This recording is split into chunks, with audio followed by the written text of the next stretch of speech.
Hi. Hello. Hello. So I can hear you perfectly. I hope you can hear me as well, but just in case, I also have my headphones next to me. So let me know if that. I'm in my phones and it's Oh, working fine perfect. so Yeah, far. I don't see them because of your It's good hair. time. It's good time for live stream, in the morning. Yeah. Okay. Yeah, definitely. You're more experienced in that because I think you had already a couple of them. I saw you asking and talking with people for a month already, maybe. Definitely when quarantine started, or you just also started recently with your interviews. I think it's about already 2 months or 2 months. so. Yeah, definitely. Five interviews. Okay, yeah, I was watching some of them, and yeah, right now it's for me it's very interesting as well because I didn't have any opportunity to like talk with people in private. So when I actually see them, especially the workshops and so on, so it's perfect. So hopefully this one will also be very nice for some of us who are listening and would like to know a little bit more about Bellydance. Okay, let's start. Woo! So, first of all, you are very famous, I would say, in Russian Bellydance scene, but for our English-speaking audience, could you please a little bit more explain about yourself? I mean, when did you start ballet dancing? How did you start ballet dancing? Yeah, a little bit, just how much you want. Well, I'm not so famous really in Russian belly dance. Well, I've never I. been famous, but I'm well known in the circle, so to say, right? Hello, hello. So Um, so yes. everything started very strangely maybe Mm-hmm. with almost a detective story because not as usual, people just travel to Egypt or Turkey and then they think, oh, that's the thing I want to learn. Not my case, because I'm actually a translator of Norwegian literature and teacher of Norwegian language. So I spent quite a lot of time in Norway, and it's in Norway that I got acquainted to belly dance. Mm-hmm. And the story is very funny because I have my best Norwegian friend. She's a movie director, and she was writing an what is it called? Screen script, Uh-huh. I think, about the true story of how a Norwegian belly dancer was killed by her husband. Oh, oh. It was a very loud story in Norway. All the newspapers wrote about that because just she was Norwegian and she was belly dancing, and her husband was from Morocco. Was it because of her Bellydance? They think yes. They think yes. So the story never became quite clear. But he didn't kill her herself personally, but he hired someone who did it. So she was working belly dancer, and he decided to.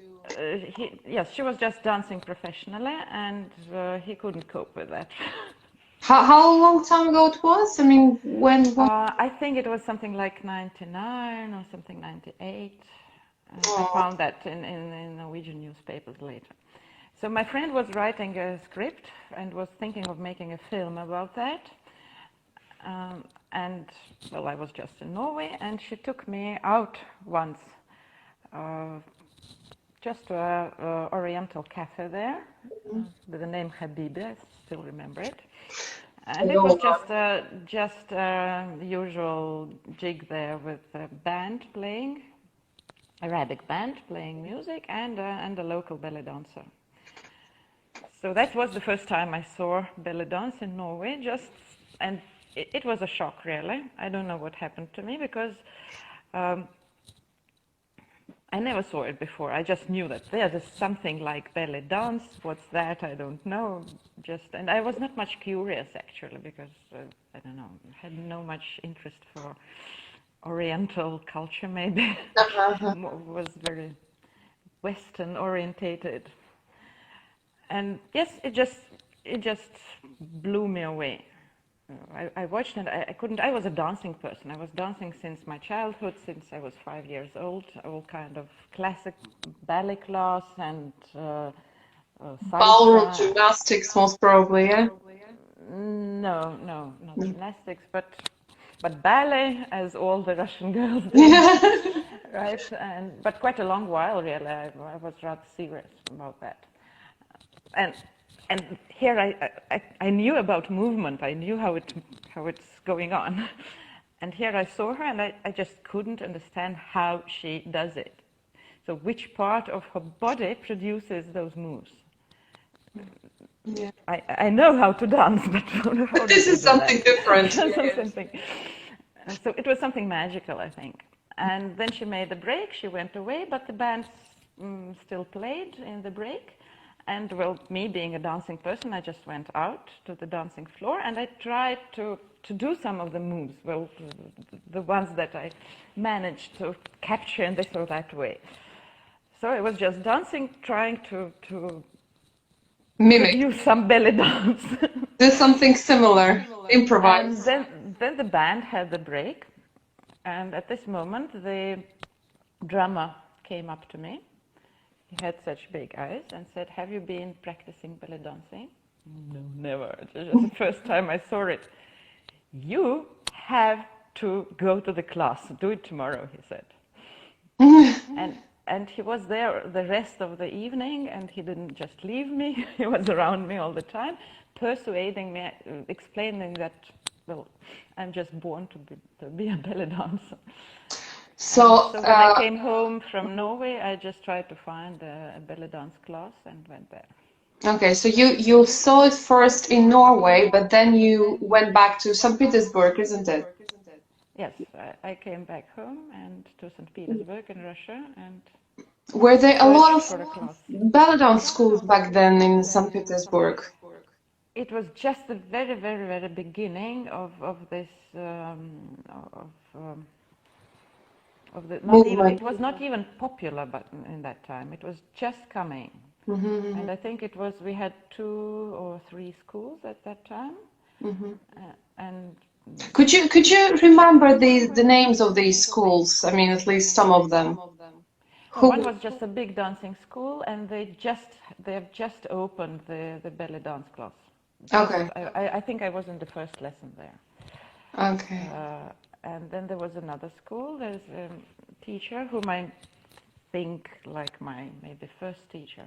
So, oh, who was actually your physical first teacher? Do you remember that? I mean, not Yes, the. I know the girl, but well, it was just 2 times I visited her class. Okay. Then I get bored and I started looking for something else. Searching for something else. Okay. So So, who was your first like big teacher? I mean, not the one when you already started to dancing it professionally, but your biggest inspiration who brought you to belly dance? well, the second teacher to Can whom you I can you came name was her? Alexina. She was she's now retired, we can Oh, say. okay. Alexina Suvorova. She was one of the most important personalities in St. Petersburg because she did a huge work to improve belly dance, to promote belly dance on a very high level. She took me to Cairo. Okay. So, well, her personality is very important in St. Petersburg. She really started belly dance as a movement in our city. So you said that she was the first teacher who brought you to Egypt, but when exactly that happened? So what year do you remember? And what your was first impression of that travel and that trip? I think that was autumn 2003. She was just going there alone and invited a couple of her students. I was not her student at that time any longer. I was already a professional dancer. Professional. Professional dancer, yeah. Well, there was no competition really because, well, the demand was very huge because it was something exotic and something new, and there were no dancers. So after about 5 months of learning, I got that star feeling. Yeah. You know, maybe you experience something similar. Definitely. Yeah, absolutely. I know what you're talking about. So after 5 months of learning, Yeah, yeah, yeah. You I just just learn like a started. couple of months and you go. That's it. Yeah, and So, so there I was dancing 3 times a week in a restaurant and a couple of times in a nightclub.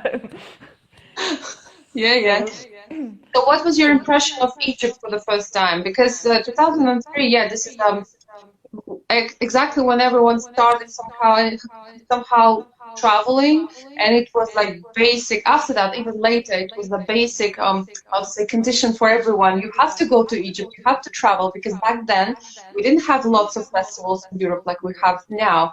So how was your impression? Was it like a cultural shock for you or no? Well, that was not the first. When I first went to Cairo, that was not my first time in Egypt. The first time I went, just when I started learning, I just bought a package, or what is it called in English, just a tour, Uh-huh. and went to Like a some tourist. place. I think, yeah, it's just like a tourist, but just to breathe the air and to have this atmosphere. Mm-hmm. So when I went to Cairo already, I knew what's that about a bit. But Cairo impressed me a lot, I remember. And it was a very strange feeling, that it impressed. It was like a magnet. You wanted to come back. And Mm-hmm. at the same time, it was very disgusting. Yeah, I So can it's imagine. this combination of utmost disgust and a fantastic feeling of something mysterious that you can't get rid of, that you want to come back to and be in that. Mm-hmm.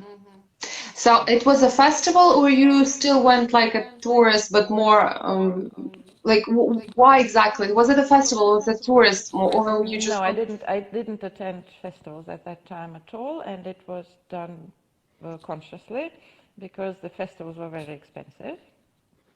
On the first hand, and on the other hand, I don't like when there are a lot of people. So we just visited Cairo many times. Well, the first time, and then it went on in several years. Uh, we attended classes, just personal classes there. Person. So do you remember your first teachers as well there? So with whom you took the private classes?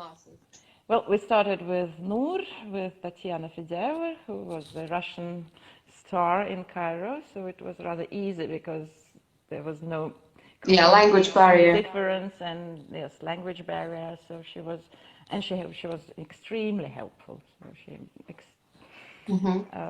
she provided, I think that was her who provided the numbers of the teachers, the phone numbers, and helped us in the beginning. And she said where we should go, where we should buy costumes, which shows we should visit. So she was the key person there for me, of Mm-hmm. course. And I was learning with her mostly. So if I went there for a week, say, then we had classes with her almost every day. Mm-hmm. And But who was your I first visited. Egyptian teacher? Egyptian So my teacher. first Egyptian teacher was Aida Noor. She was very active at that time, and I think she was one of the Egyptian teachers who started going to Europe, one Mm-hmm. of the first ones. Was there any difference? I mean, because I know, at least this is from my experience, teaching method from, let's say, from European teachers is definitely different than compared to Egyptian teachers. So they, or maybe not even just Egyptian, but Arabic speaking teachers. So it's even, I can see it's even now, but have you noticed something similar there? Were you having problems with accepting her way of teaching, or you just accepted it immediately? How was it for you? Uh, Definitely, the methods and the manner was very different. Hmm. And by that time, I was already used to our Russian dancers. And the Russian style, it's very focused on technique and on those classical ballet Bad, yeah, elements. ballet, isn't it? Uh, and explanation, right? So the teachers, they explain the moves first, and then you dance. Yeah, yeah. Before you have understood how you do it, you don't dance. And here you have just a teacher who's dancing, and that's it. And you have to repeat. So it was a shock for you that there's less how to say constructivism there. So she's explaining less. Less structure, maybe. Structure. More Thank spontaneous, more spontaneous, more just as it is. you. So Yeah, here I am, and please repeat. please. And of course, it seemed to me very easy Mhm. in the beginning. Just when, well, a couple of moves, and they repeat all the time. And so the music is repeating and the moves are repeating, because our Russian teachers were very focused on never repeating the moves. The more the So better. So the just more everything. variety, the better, right? Yeah, for sure. So, okay, that's you were actually not attending festivals at that time. You were attending more private classes, yeah? Only private classes. Or only private classes. Can you now, like, going further a little bit, can you now compare, let's say, back then, maybe not even then, but let's say festival format with private teaching format? Maybe you can even talk about like nowadays. So is it different? Is it worth going to private teachers if we have a lot of festivals around us right now? What you think? Well, for me, definitely, because the festival, it's more about showing yourself off and about network, right? So you go to a festival to get new acquaintances, to Connection. enter the stage, connections, and to enter the stage and show yourself and what you are capable of.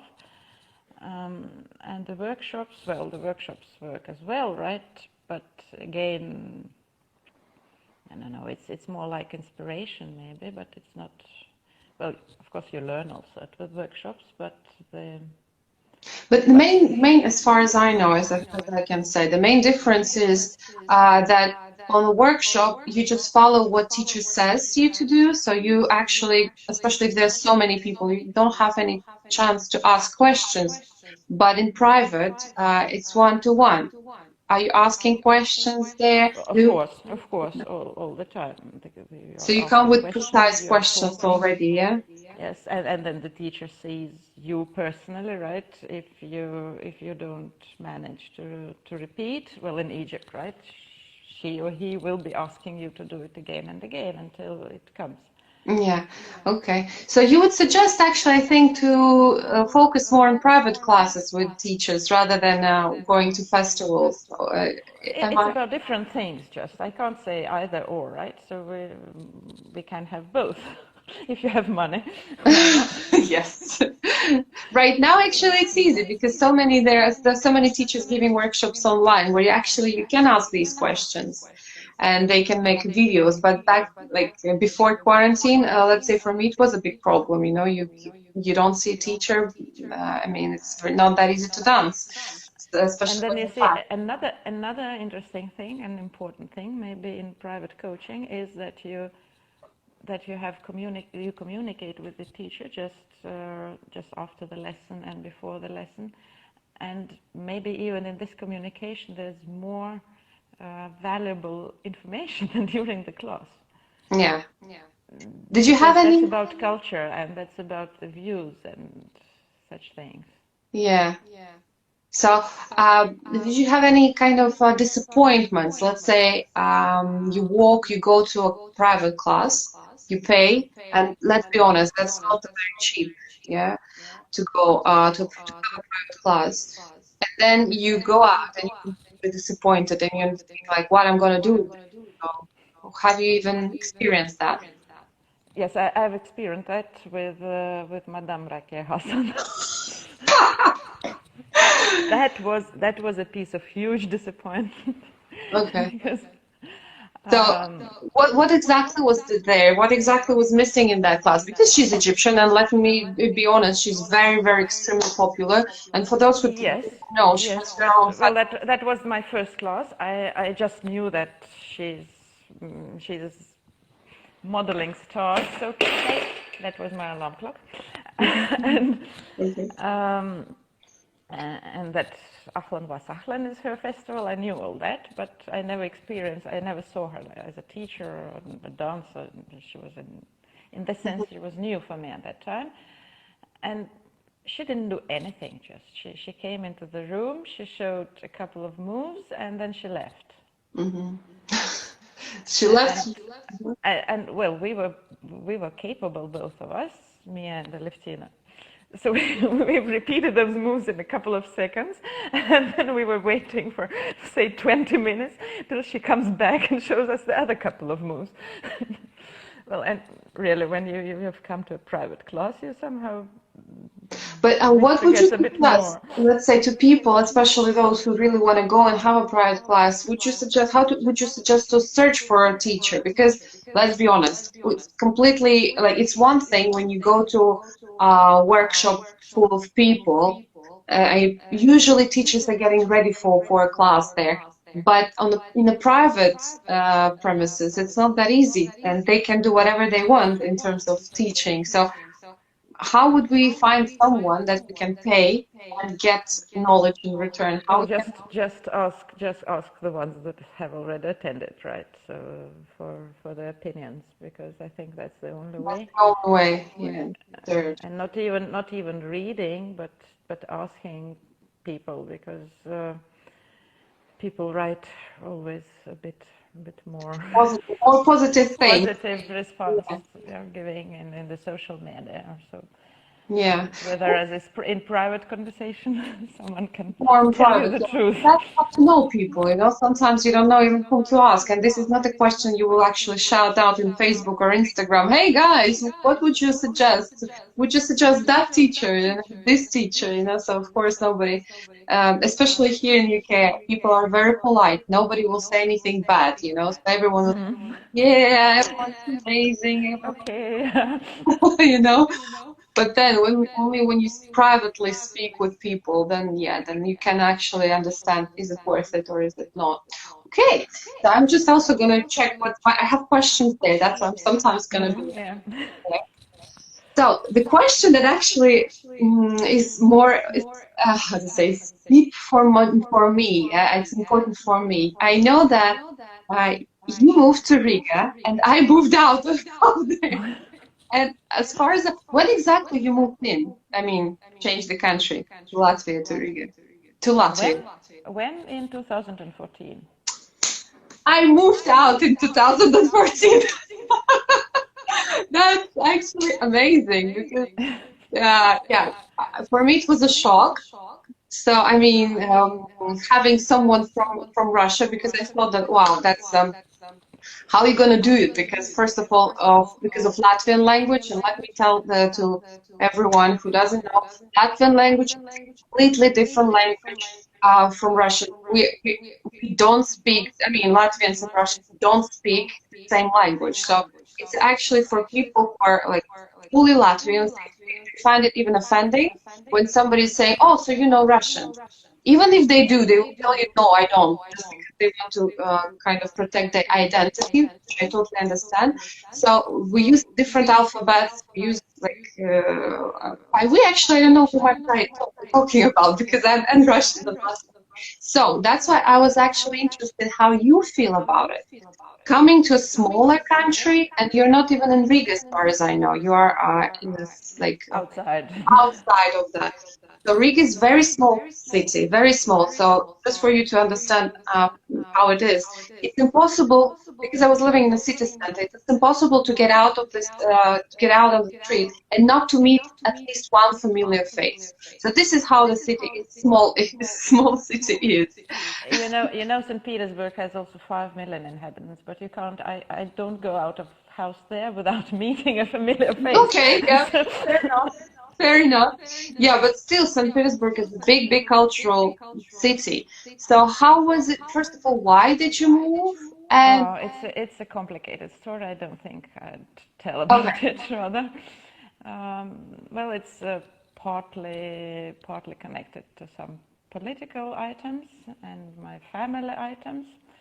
Hmm. Just uh, to say it briefly, and economical things, because it was just the year when Russia was. There were some changes in Russia, political changes, and me being a teacher of Norwegian, well, I was a university teacher, and a university teacher in Russia gets nothing, just nothing. So all my wages, they were coming from Hmm. interpreting and translating. And what kind of interpreting and what kind of translation do you have in Russia with Norwegian language? It's fish and it's petrol, right? Hmm. So mostly. Well, other things too, and cultural items, but the biggest money come from fish Yeah, yeah, yeah, yeah, yeah. salmon and petrol.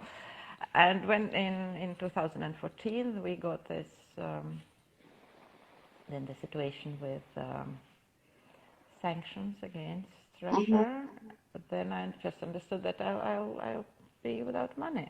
So actually, I can say that, tell me if I'm wrong, that you're a victim of these very famous, um, how to say, problems in Russia that Well, the, I'm not a victim. I just got scared. I think I would have, if we stayed, well, of course I would have coped and find a way out. But I just got very scared, really. Mhm. And then the whole of my family lives abroad in Europe, everyone, and the rest, so those who were in St. Petersburg, they died, and somehow I felt I was afraid that now they'll close the borders. I'll have no wages from my translation, from salmon and petrol, and So, the whole of my family lives in Europe in different countries. mhm. So no, I'd rather move. Yeah, yeah, yes. Was it And difficult for you? Was it difficult to change the country? And how do you speak no, Latvian? How you're learning it? Extremely difficult. I'm not pleased with myself, I must confess, because speaking about 7 languages, adding one extra language, it's not a problem if you do it. But I have very little motivation because I'm teaching Norwegian. I'm working in a Norwegian company. Hmm. So at work I'm using Norwegian and English because it's the 2 languages we use at work. Hmm. Uh, even if I talk to Russian speakers, I speak Norwegian there. I'm a Hmm. teacher. So not a single word in Russia. If someone addresses me in Russian, I am just, what?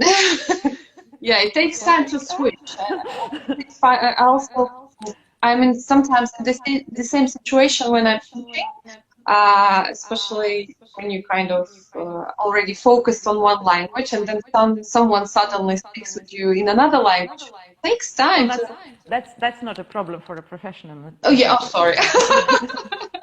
Switching from um, only once in my life I had a problem when people were speaking 3 languages at the same, no, 4 at the same time, and that's my, craziness. I somehow I like to speak the language the person is talking, native Yeah. language to a person. So if there is a French, a German, a Norwegian, and an Englishman or American in the company, then I'll get mad because Okay. I can't choose the language. I want to speak to everyone in his or her own language. Yeah, So that's then, so. Okay, back to Bellydance because yeah, mm-hmm. this is I can talk about Latvia and Riga like forever, especially now when I borders in UK are still closed and they told us that most probably it will be closed the whole summer. So and I bought tickets for all the family to go to Latvia. Now everything will be cancelled. So for me it's like ah, when can I go to my own city already?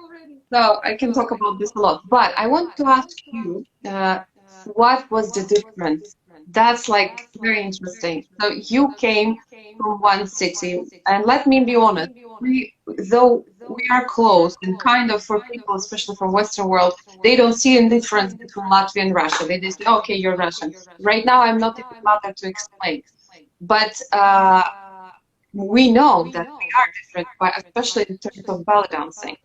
Let's put the cultural things away aside, but in terms of ballet dance, in Russia, ballet dance is very intense. How did you find it in Latvia or in uh, Baltic? In Baltic. well, I came back to dancing after a break. Just it happened in Latvia, but I had a very long break. So so it was just I had a double experience of a new country and coming back to dance. I will ask about the question about So this as yes, well, but later. Wait.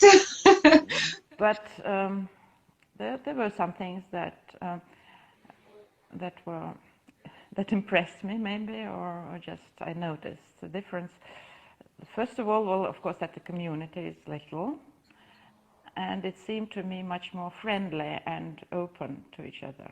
And this thing I like very much about all the Baltic countries, that we have this little community that has very good communication. Well, maybe someone goes Yeah, and yeah, yeah. has something in the back mind, but mostly we are open to each other. There's no so much competition between the belly dancers. So in general, right? So if someone organizes an event, then we try to check Participate and support. Yeah. if another organizer is not out with an event at the same dates, and whereas in Petersburg they just they never look at each other, and they do it in purpose very often. They know that my my rival has an event on this date. Okay, I put my event on the same day. Oh my, but this is both, this is bad for both sides, isn't it? Because people, usually we have the same audience walking, I mean, from one festival to another, from one hafla to another. So isn't that actually stepping on your own interests? Because I if you, think it is. I think it is. But well, when there are a lot of people, well, at least they'll get there. They could have get more maybe people at the event, but they'll get enough. So Mhm. it's. Uh, but yes, it happens, and for the participants, it also it's uh, quite an unpleasant situation when you can't choose. You know, you want to go there, you have good teachers there, and you have good teachers there, and you don't know where to go. have to choose, you have to run, yeah, yeah, from one festival like to another. Yeah. So, would you describe the situation in, let's say, in St. Petersburg that right now it's also, as far as I know, it's also going a little bit down. So the interest is going down. It's not that popular anymore, isn't it? Well, of course, if compared to something like 2006, 7, 8, maybe when it was on its highest, now it's Hmm. going down definitely. But still, there are a lot of children, Hmm. and because when in my times there were no children almost, but now it's mostly children, and Hmm. there are huge schools. Some of the schools they have, I don't know, hundreds of. Yeah, in Latvia, if I remember correctly, we started working with children late, yeah, compared to Russia and Ukraine, late. So maybe, I don't know, 7 years ago, and it was one studio, Elmira show. It was the first studio that I think, if I don't forget anyone, forget anyone, who started to work with children, and then we slowly had to break through lots of different problems, I would say, and opinions to teach children. But in Russia, it was not an issue, as far as I know, because I saw long queues in schools, and people were like actually showing off, saying how many children they have in their classes. Yeah, Exactly. yeah. So, are you teaching now as well, or no? I am teaching, but well, I tried to make. That's also a bit more difficult in Latvia than in Russia, I think. Even though the Russia is a bit down, but still we have more people, just right. Hmm. Uh, and people are more open. Another thing which is different is also the future career, because in Russia you still, though belly dance is losing its popularity, Hmm. but still you have more opportunities for a career as a dancer. You can be a professional dancer full time. You can have a school, you can teach children, you lots of jigs, because there are many Arabs, many people, Caucasian people, right? Um, Hmm. No, finish the what was question. the We will question? definitely we'll finish the sentence. We definitely will So, answer that one. so, so many. There are many young people who are joining maybe belly dance classes, and they work hard because they know that they can make money out of that. Hmm. Whereas in Latvia, we have actually no job opportunities as dancers. Yeah, that's Just absolutely. being a teacher, but again, we have few people, so it's very few Latvian dancers who really are full-time dancers or belly dancers. Maybe they have either to take other types of dance, or they have to have another work. Yeah, that's Otherwise, actually very true, especially now from what I heard recently. Janie, just a second, we will answer that question. Especially what I heard recently, that now, especially coronavirus and all that, is it going down and down and down. Nobody knows how we will reopen after that. But because in Latvia, I will talk about Latvia, though I know in Lithuania and Estonia, they also have a lot of very good teachers. But in Latvia, being so small, I still remember, by the way, I don't know if Margarita is still here with us. She maybe can say yes or no. But I was working with Margarita, who is a very professional dance teacher, in the same building and with another dance teacher from another. So we had three different studios in one building, and imagine the competition. Yeah. So uh, that's just to compare about how it's not that definitely not easy to actually fight for a client. So, but also my question is, are you even planning to consider it as your job, or it's only your hobby now? It has always been. I have been working. I had two jobs all the time from the very beginning, because even when I was very active, dancing at the jigs and having my own school in St. Petersburg with about 50 students or even more, Mm-hmm. even judging and all, I was still teaching Norwegian and translating Norwegian literature. So you So managed to do both. That's yes, exciting. I've always been doing both, and now, well, of course, since I'm back, I'd like to have some cash back from Yeah, my yeah, yeah. efforts. So of course, I'd like to have some life. I have now online classes, Mm-hmm. but well, from the current time I started, I Yeah, and haven't been everyone now teaching for a started while. with online classes. And also, let's go. So there is a question from Janie. Is Bellydance perceived differently in Russia as in UK? So I would be, for example, I don't think there are any schools to teach children. So this question is actually more for me than for.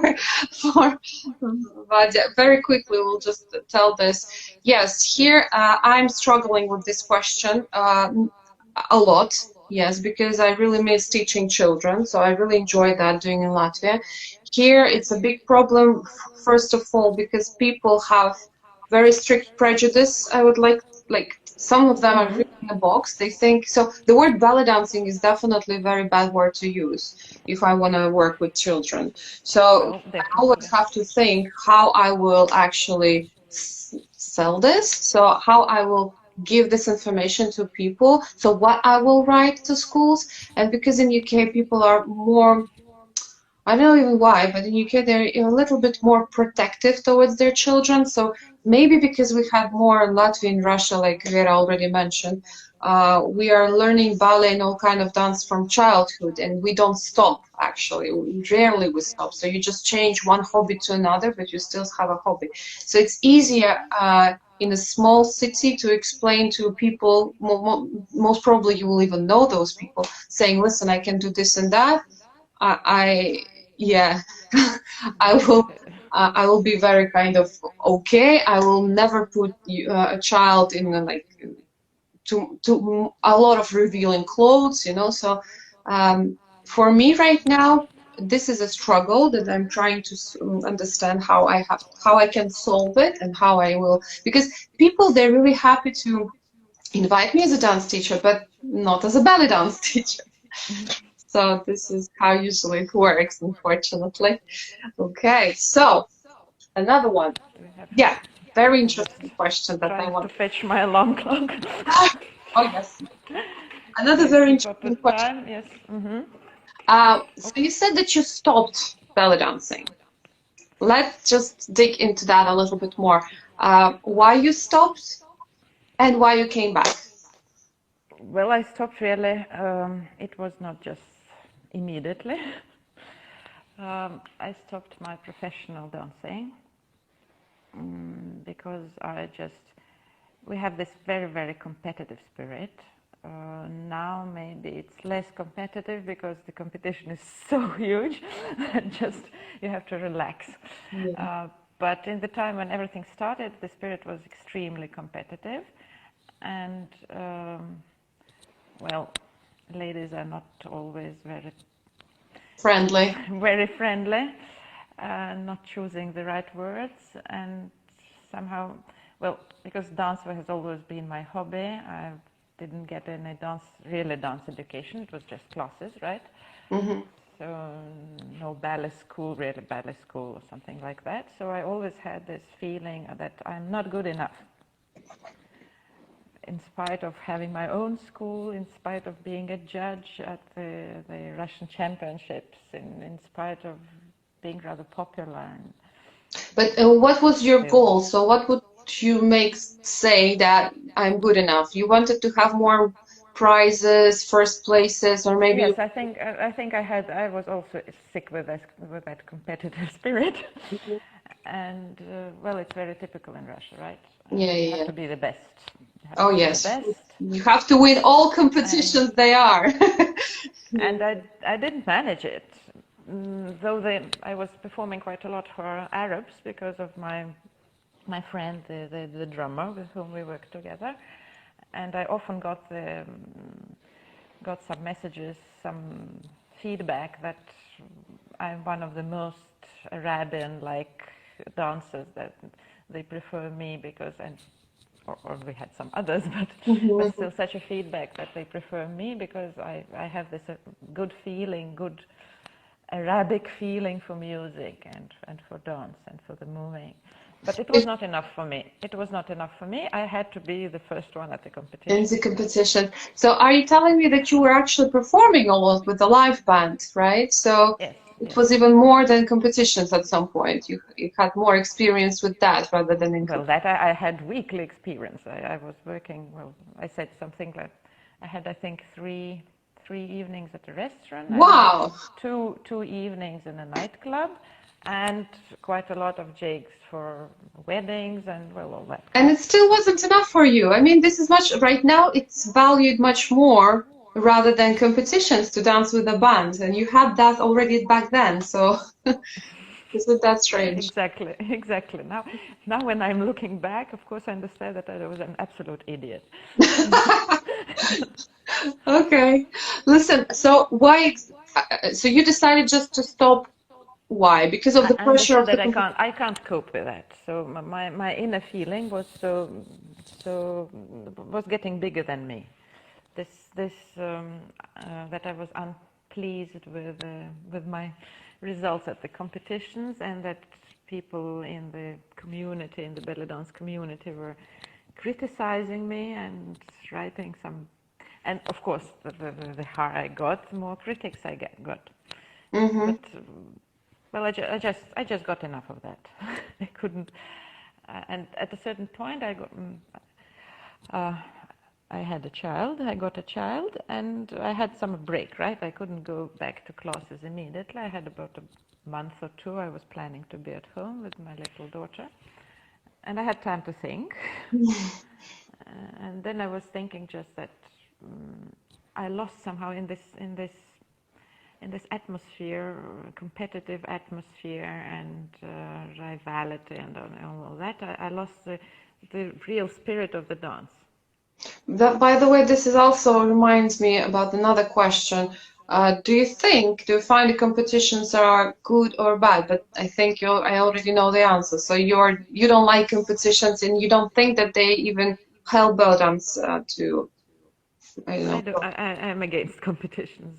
you're Yes. against Well, competition. I accept them because I know that some people they really like that, but I don't like this situation as it is in Russia, and it has spread all over the world. So it's Russia who has um made it contagious. Contagious, yeah, this Contagious. contagious this feeling of competition. Okay, so because here as well, just very shortly as well, I will tell you that in UK they usually don't like competition. So, and I am the one who is pro competition. So I find it for me, it was more positive rather than negative. So I like the competition, but I definitely understand what you're talking about. So, it can, especially if you feel that your work depends on the result of the competition, it might be very, very challenging for a person to realize that you have to put your personality and your like teaching persona aside, apart. I'm just listening to you now and thinking that I don't have anything against the competition for the beginners Hmm. and the amateurs, because for them it's a good opportunity to understand where they have to move for the Hmm. further on, right? But when we're Definitely. talking about the professionals, this Oh yeah. competition, it's killing individuality, and it's killing Exactly. your so like me, yes, I was very individual. I was not with this, I was not this classical Russian, you know, with though inspired my ballet class. I was more Egyptian in the ways, and it was not valued At that time by the especially, judges, yeah. by the judges. Hmm. And there I was out of that, and I was so. And now, if you look at the professional dancing at the competitions, I don't understand how the judges make their choice, you know. And it's more about politics. It's not about dance, and it's not about skills. It's about who is my pupil student here, and I don't know how much money Do he you has think it's paid for still me. there? Because I know Oh, it that, is. Oh, yeah. it is. I'm not, I cannot say something that it's, again, because Latvia was so small. So, uh, I mean, if you sit in a judge panel, it's impossible not to have your student there. But I don't think we had that like enormous influence of, oh, this is my student, I'll put her 10, you know. So, but I can understand that in Russia it might be completely different attitude. Yeah. So you have to be friends Totally with different. everyone to get actually your student up on a higher in the rank. That's true. Yeah, but still, I totally understand. But the thing is that what I think about the competition is, especially, I completely agree with you. Especially when you start, or maybe you're already kind of trying to find your way in the ballet dance world, competition can really push you out, and it can push you to work a little bit more on yourself, and you actually have a goal. So, because let's be honest, by the way, this is also an interesting question if you in Russia it's the same or not. But if you're dancing in a restaurant or if you're dancing on a big stage, it's completely different repertoire. It's completely different performance and attitude and contact with the audience. So I don't know if you agree with that. Let me know because I mean, Totally. yes, yes. So, and let's say in Britain, in UK, so from what I see now, because there are not so many competition, because generally the public is not for competition, they don't like competition. The level is shifted more to restaurant atmosphere, I would say. Mm. And in the restaurant, you cannot do much. You cannot do a lot of technique. You cannot do, at least for me, it was that. You know, you're standing like this. The turns are Two already, square yeah. meters, right? Your hands are already in someone's salad, and you're just doing snake arms. I'm not talking about something very like positioning and like. So how was it in Russia? I don't know. Maybe it was No, it's the same, of course. So the one thing is a big stage, but and the other thing is dancing in the restaurant. But but why should a big stage mean a competition? You know, we have festivals, we can arrange concerts, we can make hufflas and parties and all that. No, I think it's more about the ego already. Of course, you want to show your results. You want to know I mean, are you better or are you worse? And of course, than everyone else. And of course, that helps you to sell yourself to your future students. Oh, yeah, I won this competition, I won that competition, you know. So, And if you haven't, and if you haven't, then it becomes a big stress. That it becomes a very big stress. That's so true. Yeah, because yeah, oh yeah, I definitely have. But you said that you have had this experience dancing with a live band. Were you doing this also in Egypt? Had you this? Did you have this oh, in experience? Egypt I had a I've never worked in Egypt, so but I had an experience, just a couple of evenings, maybe 3 or 4.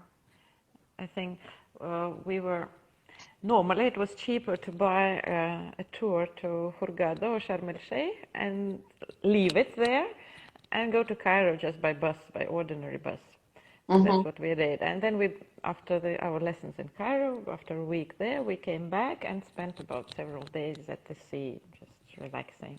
Mm-hmm. Mm-hmm. So, so it was one of these times that we were relaxing after a difficult week in Cairo, and just once we were walking, well, taking a walk, and there was a restaurant there with a live band playing, and no one danced.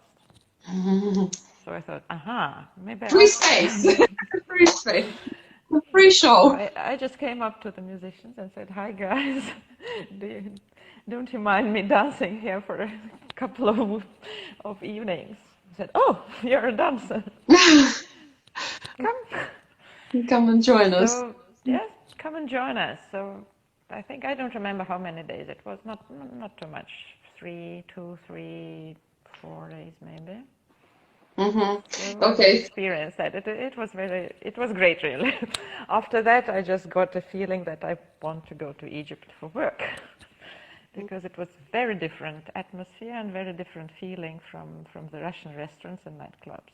Though even in Russia, I performed a lot with the live band and for the Arabic audience. Still, What it was was the just difference? That's interesting. What was the difference?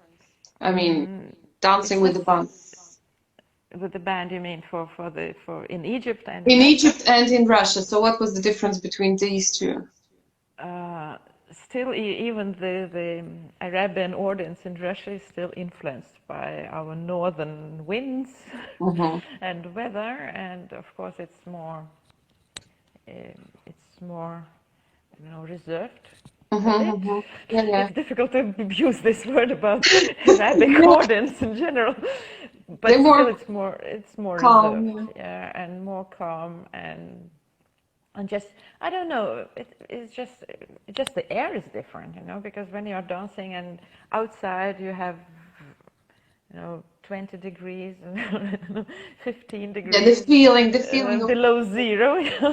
Of course, it's hot inside, but still know it's winter. And here, and the smells. For me, the smells. They play quite special a big spices. role. Yeah. The spices, yes, and the I don't know. The sky is different. So what is your, I'm sorry, I will jump to another question. So what is your now challenge in terms of ballet dance? Because I see that right now in social media you're very active, which is great because, well, that keeps us interacted more, And so what is your goal right now? Because from what I heard and what I read from your posts, you now kind of rediscovering yourself. So you stopped belly dancing, you made this thing, you worked, you thought about that a lot, and then you came back. So now you came back. So what is your goal? What changed? So this is the question. What changed for you? Well, at the first time, my goal was just to start moving. Well, of course I could move, but to come back to myself, that was very important, and I think it's still there. This not only to gain my physical abilities back, which I have already, I think, uh, but also to take the place that I used to have. It was also important for me. Well, I was not a star, but I was quite Well known. well known, and I was there, right? So that's also important for me. Now I must admit So that. are you planning to do that now because you're in Latvia, so it's a different country, different city definitely different. So are you planning to do that now and shift your focus more on Baltics, or are you gonna go like try to do both countries, or how? Well, I both mean, countries are important for me because I'm still very much tied to St. Petersburg. For me now, it's very stressed that I can't go there. hmm All my friends are there mostly. I don't have so much friends here. hmm So yes, so I'm somehow in between, right? Still, but well, the festival, of course, it's very important for me that I'm doing it. Tell a little bit more about your festival. Was it difficult for you to organize it? Because No. yeah, it's you invited also for this. I think I checked your for the next festival. You invited also very famous people. Kind of, I knew all of them. I was like, wow. So, how did you? Do you find it difficult? Do you find it challenging, or maybe compared to Russian experience, it's much more easier than with Latvia? It's easy with Latvia, I must Easy. say, because people are more friendly, people are more open, and they somehow communication goes easier. Though I don't know, somehow No, difficult. There's some difficult. fine matters, rather hard to say, but somehow yes, it's from. I feel it like something more easy Hmm. because So there's no so much skepticism about who are you here, just because in Russia we have this very much looking down. Who is she? Why should she do a festival here? Where? Look at her dancing. So, this not brings, here, not in Latvia. mhm. This brings me to another actually interesting topic that I definitely should remember to ask you. That again, from your topics, from your Instagram, uh, you are still kind of thinking if you're a good dancer, not good dancer. You still kind of do the self-digging thing. Uh, why? I'm just afraid. Do we have time? Maybe we should. I don't know because I Maybe don't. To be honest with you, I don't see the time, the because countdown. it's an hour now, and if you don't finish the stream now, it won't be I think now everything saved. goes to IGTV, but let's finish it now, and I will just do another one in a second because It's I one really want hour, to so ask we you should a we question. should join Yeah. again once. Okay, so I'm just ending this. Ending and send it to IGTV, right?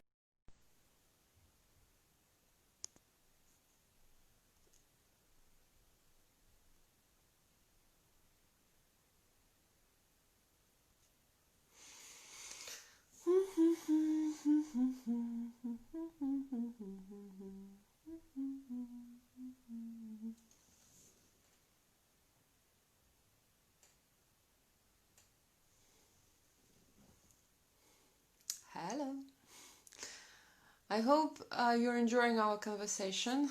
So let me just invite Vera.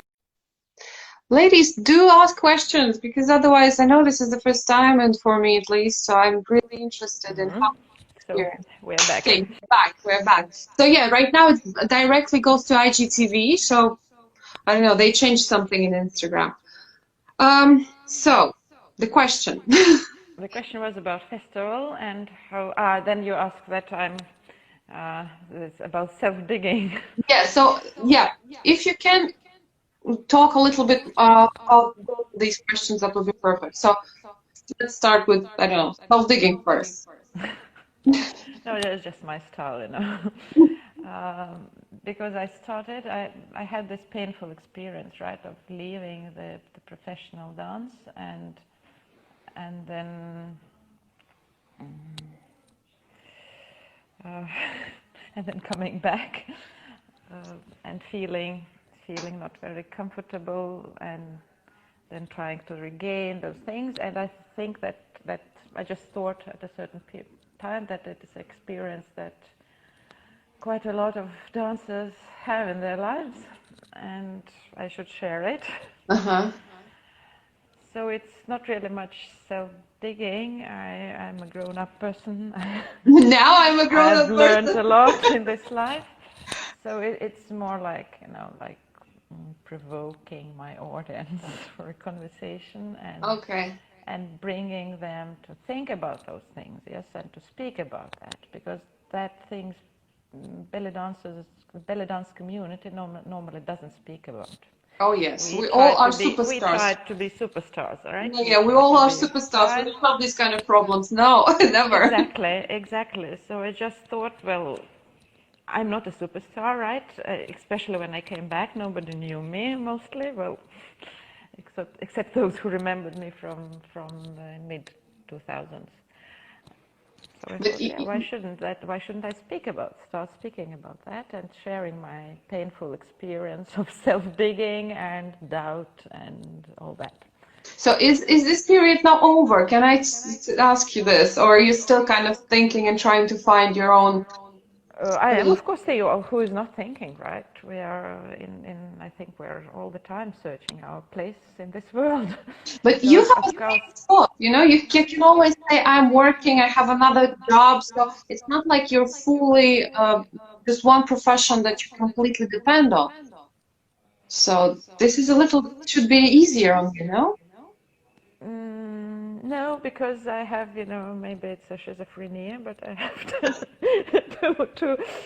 two ways in my life. So, and I just got a bit tired.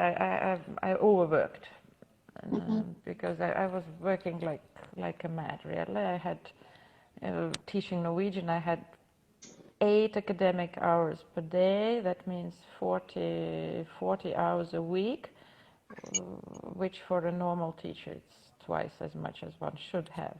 Yeah. And translating and interpreting and all that, and I just want to take a rest and change something. So, okay, and then you went to make a festival. You said, I want to make a rest, I want to rest a little, and then you decided to do a festival. Well, the best way of resting is just changing your activity. That's true. So I just changed my activity. Can you And tell us a bit more about your festival? So how did you decide to go for it, and how was your first festival? It was you already done two, right? yes, well, one was a small, it's more like half a festival. Well, still with workshops and the party, right? But without a competition and just more cozy.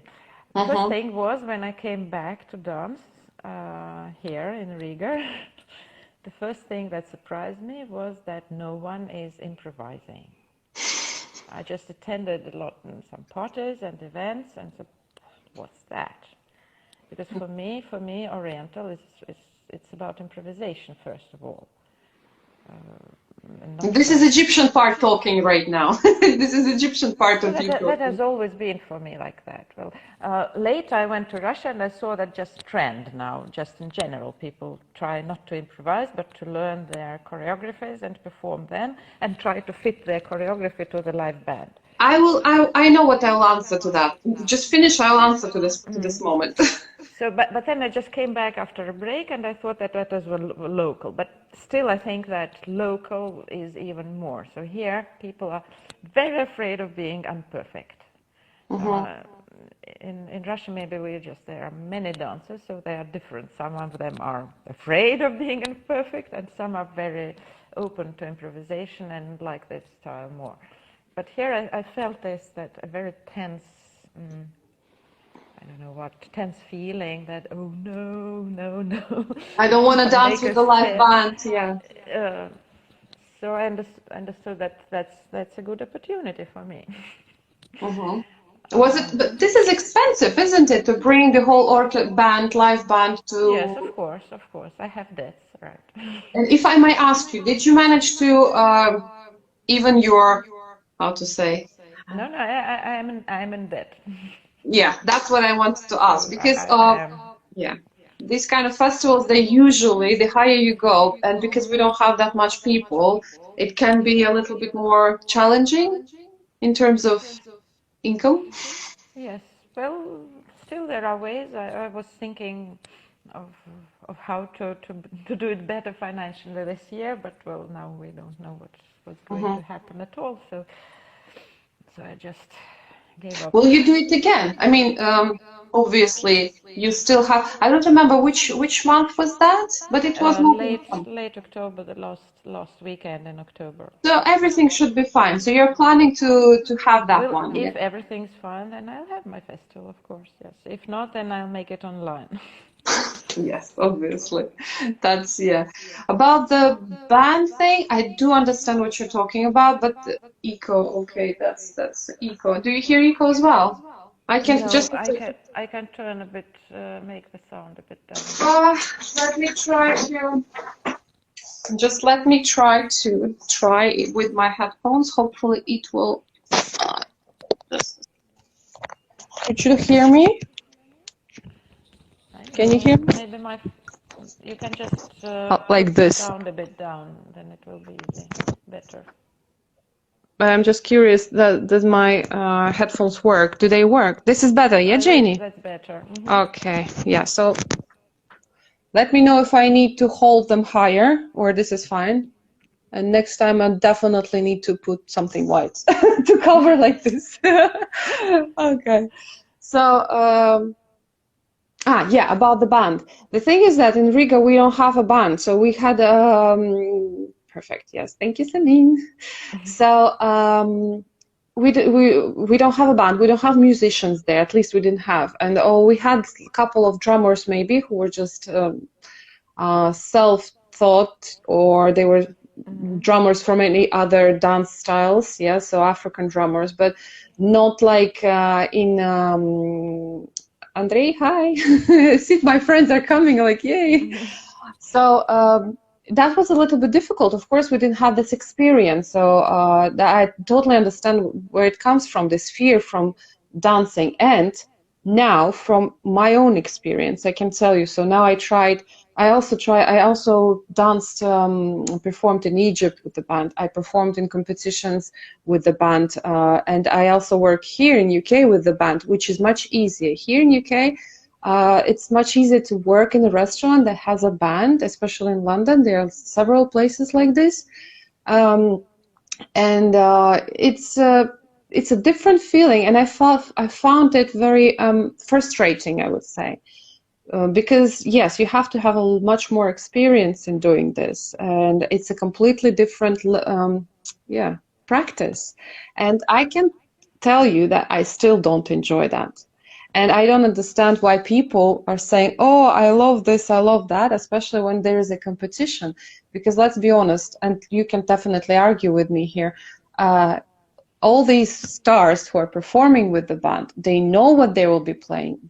The band is listening to them. It's not like I'm dancing to what the band is playing. It's the band watching me and doing the playing what I'm dancing, which is, It's a combination of both. yeah, combination of both. But it's never like I'm trying to catch the music, you know. So it's definitely collaboration at Mm. least, you know. So and from experience so far, my experience wasn't good, you know. So my experience wasn't, I couldn't say that I'm coming off the stage and then oh, I love that. No, I didn't, you know. No, I didn't, because first of all, we talked with the band, played here this and that, and I do know how to talk already with the band, you know, through my experience. But and they still play differently, and then they just make give big eyes. But oh, sorry, we forgot. And also this recent experience with you, with your live online hafla. This is totally me, you know. This is totally what I get. So like they said, and this is like in UK, we had a big festival, not festival competition, oh, festival competition, 2 years ago, organized by one of the dancers here, and she invited the live band, and the same, they gave the list, and I chose from that list, and I said, this song, yeah, no problem, perfect, let's do that, yes. And then, oh, we didn't practice. Ah, really? So that's why I totally understand ladies who are confused with the band. I still cannot relax because I'm thinking, what are they playing? And the thing is that I don't know what they will be playing, and I don't know if so. I definitely can enjoy if we practice with them a little bit more. Let's say I know that this is how they're playing perfect. I know where they will be having an accent. But if I, oh, there is an accent. Okay, bum. You know, like Because you are Latvian and you have this problem. You have the my problem pro. of trying to be perfect, of trying making a perfect choreography. You are afraid of making a mistake, That's of so true. not responding rightly to the music, because dancing to a live band, it's just being in the stream, you know. And that's the thing that's most important for me. I hate dancing choreos. I hate it because I never dance it well. Never dance it well. All my best performances were always improvisation with the band because I am in another sort of feeling then, you know. I experience it like jazz, like a jam session, you know. I'm just an instrument, one of the bands. How do the jazz musicians have jam sessions? They don't know what the other one is going to play in the next moment. Hmm. How come? So that's it. Just being here and trying to catch it. Uh, And of yeah. course, the better with a band that you don't know and you don't have this mutual feeling of each other, it's complicated, of course. It is, and So this you, is of when course, people are. you have to catch this feeling with the musicians whom you are very well familiar with and who are Oh, familiar with oh, you. Oh, sorry. the phone has fallen. Yeah, my phone sometimes does that. You know, I have a special phone that jumps. So of course, well, the big dancers, they teach their musicians, right, Yeah. to follow them and to play what they need and to respond to their needs. Yeah, but I think it's again shows how different the ballet dance community can be. So let's say if there is no competition, ballet dancing with a band, and let's say, oh yeah, I didn't catch that sound, that's fine. But me having this, being raised in this competitive road, uh, I cannot do that because I know if I will not catch that bum, the accent, the doom, that's it. The judges will see that. I'll lose the score. So I have it already in my, kind of back head, so sitting there. So it's completely different feeling. So yeah, I totally understand that. Yeah. Okay. So actually, I think I asked all my questions. All the questions, yes, we Yeah, have. just one more left. What would you suggest for all these ladies that are starting their journey in Bellydance? So from your experience, what would you suggest them to do or to go, maybe some kind of workshops? If, let's say, if you would start all over again your journey, what would be your suggestion to yourself or advice to yourself? Difficult question. Sorry, um, I watch Posner too much. Maybe just to trust yourself more. Because that was my problem. I didn't trust myself. And I had not enough belief in myself. So Hmm. I think if you are involved in what you are doing and if you are in that, if it's your life, just this dance and this music, then you needn't think about other items. You Hmm. just concentrate on Definitely that. to listen to other people a little bit less, at least in a competitional environment, isn't it? Because Yes. in the end of the day, the belly dance is all about creativity. It's about you. Yeah, there are certain rules, maybe even not, but still, it's about you. And this is what But makes which it the unique. strategy to choose? Well, that can be very different with different people, right? Someone will prefer workshops, some will prefer private coaching, some will prefer, I don't know, competitions, the other not. But the most important thing, I think, is just. And would you suggest, but I think you answered that one, but just to make clear for everyone, would you suggest to visit Egypt and workshops there? Or because we have so many, I heard that in UK a lot, this opinion. Oh, we have a lot of festivals here. So, I mean, not even in UK, but in Europe, we don't need Egypt that much anymore. What do you think about that? You have definitely to go there because this thing I didn't say about this experience of dancing there, right? Not only the smell, but also this feeling of relaxing. You know, you don't get it here in our No, northern parts. no. I don't know where it comes from the air somewhere, but just From maybe shisha, smoking no, shisha. even if you don't, but the smell, the air, that it's hot in the daytime, somehow, yes, right? This Yeah, relaxed feeling, it's very important, and you can't get it, I think, without visiting Egypt. Really, yeah. you can't really understand what your teachers are talking about here when they speak about relaxing. Yeah, that's true. To embrace that feeling a little bit more. Okay, thank you so much. Thank you. No, no problem. I really enjoyed this conversation. So I really hope that let me know if anyone have any other questions, or I think we answered some of them because I had people sending me some questions. So I hope we, ladies, I cannot thank you both enough for the wonderful session. Amazing, yay! Oh, Thank you a Jamie, lot. thank you so much. You're always so nice and yay, supportive. Okay, thank you. And I'm gonna Okay, and save that one. And yeah, thank you, ladies, and thank you, Vera. Bye bye. bye bye.